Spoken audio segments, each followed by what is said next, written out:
Sejarah membuktikan jebakan juara pramusim seringkali menjadi racun manis di liga. Angkat piala hari ini, hancur lebur besok pagi. Jangan senang dulu bonek mania. Piala Presiden 2026 mungkin sudah di tangan, tapi sinyal bahaya justru baru saja menyala di Gelora Bung Tomo. Panggung selebrasi belum sepenuhnya dingin, tapi peringatan keras sudah menggema dari dalam kamar ganti Green Force. Sang jenderal lapangan tengah, Francisco Rivera, menolak mabuk dalam euforia kemenangan. Bagi Rivera, trofi pramusim ini bukanlah puncak pencapaian, melainkan awal dari neraka pertarungan yang sesungguhnya. Sejarah membuktikan jebakan pramusim seringkali menjadi racun manis. Tim yang terlena dengan statistik di atas kertas biasanya akan menjadi mangsa empuk saat kompetisi resmi dimulai. Rivera tahu betul seluruh rival di Liga 1 kini tidak lagi melihat Persebaya sebagai kontender biasa, melainkan target utama yang harus ditumbangkan. Satu langkah saja mereka lengah, mahkota yang baru diraih ini siap direbut kembali. Piala Presiden sudah di genggaman, tapi sejarah tidak akan pernah mencatat siapa pahlawan di laga pemanasan. Pilihan kini ada di tangan Green Force, terus lapar dan membakar Liga 1 atau puas jadi raja sehari yang akhirnya runtuh ditelan ekspektasi. Sanggupkah Surabaya mempertahankan tahtanya?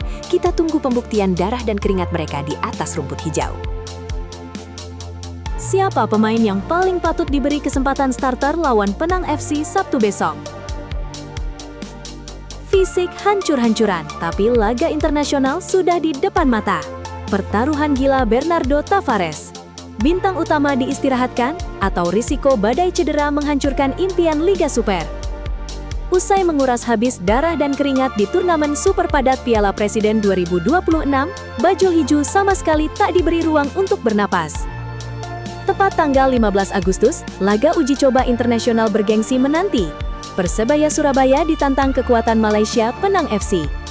Di saat mesin para pemain inti berada di titik nadir, Tavares kini berdiri di persimpangan jalan paling krusial. Menghadapi lawan sekelas Penang FC dengan skuad utama yang kelelahan adalah bunuh diri. Taktik rotasi ekstrim dan pembongkaran lini pelapis menjadi satu-satunya jalan keluar. Kehilangan satu saja pemain kunci akibat cedera saat ini, sama saja menyerahkan kemenangan cuma-cuma kepada Bayangkara FC di laga kick-off pembuka Liga Super bulan September mendatang. Laga melawan Penang FC bukan lagi sekedar uji coba biasa, melainkan panggung penghakiman bagi kualitas kedalaman skuad Green Force. Apakah barisan pemain pelapis ini siap menjadi pahlawan baru? Ataukah eksperimen Tavares justru menjadi awal petaka Persebaya di musim baru? Rumput hijau tanggal 15 Agustus besok yang akan menjawab segalanya. Siapa playmaker cadangan yang pantas menggantikan peran Rivera kalau dia dikunci rapat lawan atau alami cedera? Pemain terbaik dan sang striker pembunuh memang milik Surabaya. Tapi bagaimana jika taktik emas ini berhasil dibaca lawan atau hancur dihantam badai cedera? Panggung final kemarin menjadi saksi bisu keperkasaan Green Force. Francisco Rivera resmi menobatkan dirinya sebagai pemain terbaik, sementara Ramadan Sananta membuktikan diri sebagai monster paling mematikan di kotak penalti lawan. Kombinasi keduanya bagaikan keajaiban mutlak. Visi kelas dunia dari Rivera dipadu dengan insting membunuh Sananta menciptakan formula yang sampai detik ini belum sanggup dihentikan siapapun. Namun di balik kilau trofi tersebut, sebuah celah fatal kini mengintai Persebaya jelang bergulirnya Liga Super. Keberhasilan bajul ijo tampak sangat bergantung pada magis satu nama, Francisco Rivera. Jika tim-tim lawan di Liga Super sanggup mematikan alur bola Rivera, atau skenario terburuk cedera menghampiri, di mana rencana B Persebaya? Apakah skuad Green Force punya kedalaman taktik, atau justru langsung lumpuh total tanpa sang otak permainan? Ketergantungan pada dua sosok jenius ini bisa menjadi senjata paling mematikan sekaligus bom waktu yang siap meledak kapan saja. Liga Super tidak pernah ramah pada tim yang hanya memiliki satu nyawa.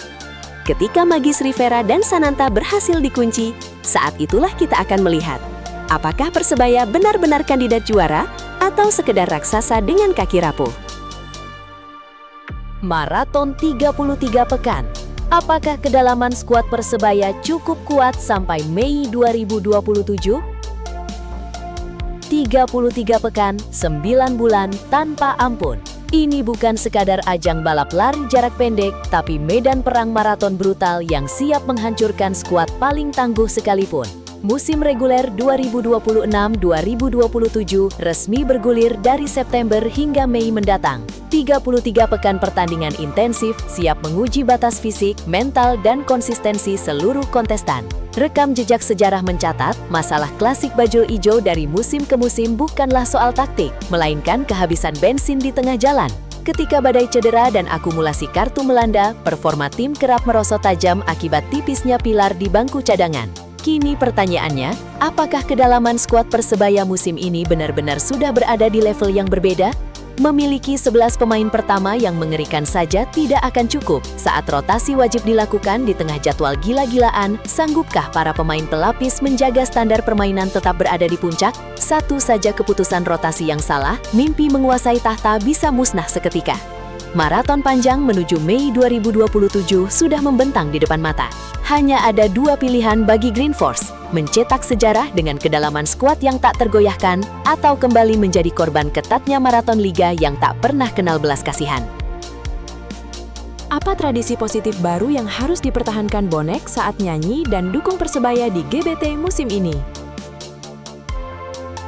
Piala Pramusim sukses diboyong ke Surabaya. Tapi ujian terbesar Green Force sebenarnya bukan di atas rumput hijau, melainkan di atas tribun Gelora Bung Tomo. Keberhasilan merengkuh gelar juara di ajang pramusim kemarin tak sekedar membakar semangat juang tim, tapi juga mempertegas satu hal, transformasi raksasa dari wajah supporter Persebaya. Citra negatif masa lalu perlahan hancur, digantikan oleh standar baru yang jauh lebih bermartabat. Bonek berhasil membuktikan kepada seluruh penjuru negeri bahwa mereka mampu menjadi pemain ke-12 yang paling dewasa dan disegani. Namun, mempertahankan jauh lebih sulit daripada membuktikan. Jelang laga kandang perdana yang sudah dipelupuk mata, komitmen kebanggaan ini kembali berada di ujung tanduk. Satu kepulan asap flare, satu tindakan ceroboh dalam konvoi liar, atau membiarkan GBT kotor berantakan, sudah cukup untuk menghancurkan reputasi mahal yang dibangun dengan darah dan air mata ini. Apakah kedewasaan ini nyata atau hanya euforia sesaat karena gelar juara? Para pemain sudah menuntaskan tugasnya dengan memberikan trofi kebanggaan. Kini di laga kandang perdana nanti, dunia tidak hanya menonton perjuangan 11 pemain di lapangan. Dunia sedang menghakimi apakah bonek benar-benar layak menyandang predikat supporter percontohan tanah air.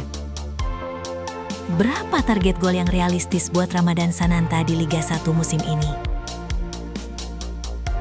Cuma butuh satu ledakan dari Ramadan Sananta untuk membakar habis keraguan dan membangkitkan monster yang lama tertidur di Surabaya. Satu gol ajaib di laga pramusim ini bukan sekedar angka di papan skor, tapi sinyal bahaya yang nyata bagi seluruh kontestan Liga 1. Asa bonek yang sempat meredup kini meledak kembali, melihat lahirnya sosok predator sejati di lini depan bajul ijo. Gaya permainan Sananta yang super agresif, lapar gol dan tanpa kompromi, terbukti menjadi puzzle hilang yang selama ini dicari Persebaya. Karakternya sebagai pemantul sekaligus eksekutor jempol sangat menyatu dengan skema serangan kilat tim. Setiap kali lini kedua melepaskan umpan-umpan silang mematikan atau umpan terobosan tajam dari tengah, Sananta selalu berada di posisi yang paling menakutkan bagi bek manapun. Apakah keran gol di pramusim ini akan menjadi pintu pembuka keran gol tanpa henti saat kompetisi resmi dimulai?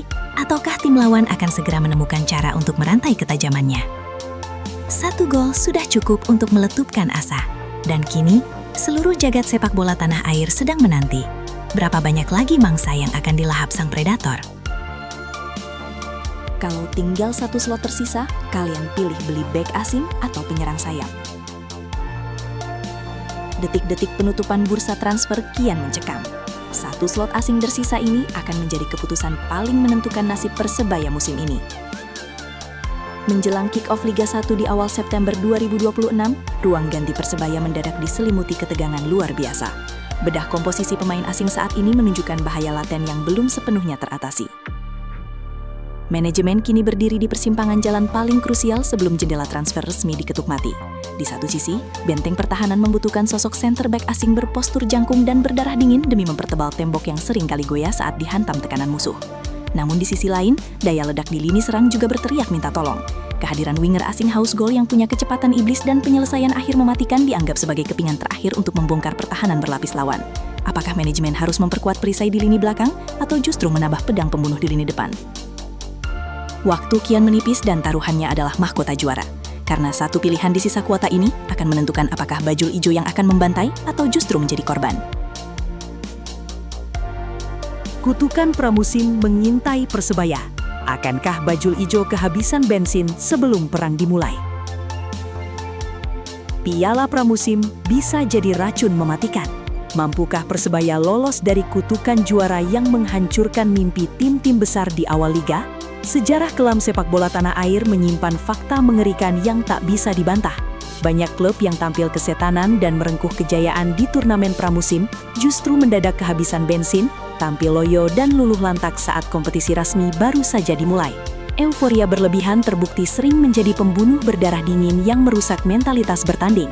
Sadar akan ancaman mematikan ini, langkah cepat kini sedang diambil oleh jajaran manajemen dan tim pelatih Persebaya.